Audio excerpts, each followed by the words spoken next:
मैं आपसे एक गुजारिश करना चाहता हूं सर। पिछले दिनों मैंने बात की थी पटफीटर के ऊपर।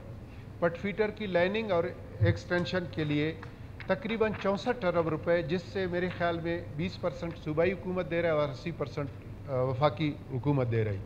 सही आपसे गुजारिश है कि हमें जो वहाँ के MPAs हैं 5 जो पटफीटर पर जिनकी हल्के आते हैं और जो पटफीटर से हमारे हल्के आबाद होते हैं, आज तक हमें इसके बारे में कोई ब्रीफिंग नहीं दी गई, ना हमसे कोई इसके मुतालिक कोई बात की गई है, ना हमें पता है। हमें सुनने में आ रहा है कि 11 अरब रुपए ठेकेदार को पेमेंट हो चुके हैं, आज तक वहाँ पर एक बेलचा भी नहीं लगा है। तो मैं आपसे ये गुजारिश करता हूँ कि इस PD साहब को बुलाएं और उस दिन आपसे ये गुजारिश की कि आप CM साहब को चेयरमैन बनाएं और ये 5 या 6 MPAs हैं जो नसीराबाद डिवीज़न से ताल्लुक़ रखते हैं, उसमें जलमक्सी का भी है, तो हम सब इनके साथ बैठें और ये हमें ब्रीफ का हमें समझाया जाए कि ये क्या हो रहा है और ये पैसे कहाँ खर्च हो रहे हैं। 11 अरब रुपए खर्च पेमेंट हो चुके हैं मगर अभी तक कुछ भी नहीं है।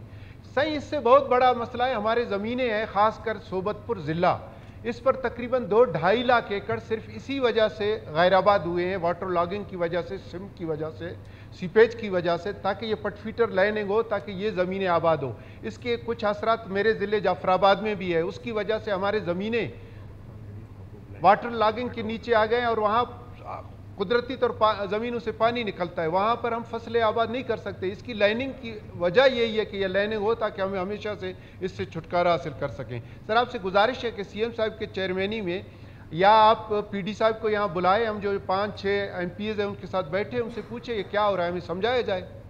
ये अरबों रुपए जो इस कौम के खर्च हो रहे हैं, एक बहुत बड़ा मसला है सर। पटफीटर एक बहुत बड़ा 30 लाख लोगों का, जिस तरह बॉर्डर है ना 20-25 लाख लोगों का मसला है, तो 30 लाख लोगों का जो ज़िंदगी है वो ज़राअत से वाबस्ता है। हमारे पास और कुछ नहीं है। अगर अल्लाह ना करे ये पानी या पटफीटर हो नहीं हो ना हो ना, तो वहाँ पर हमारा रहना नामुमकिन है, क्योंकि हमारे पीने का पानी भी यहाँ से और हमारी फसलें भी यहीं से आबाद है।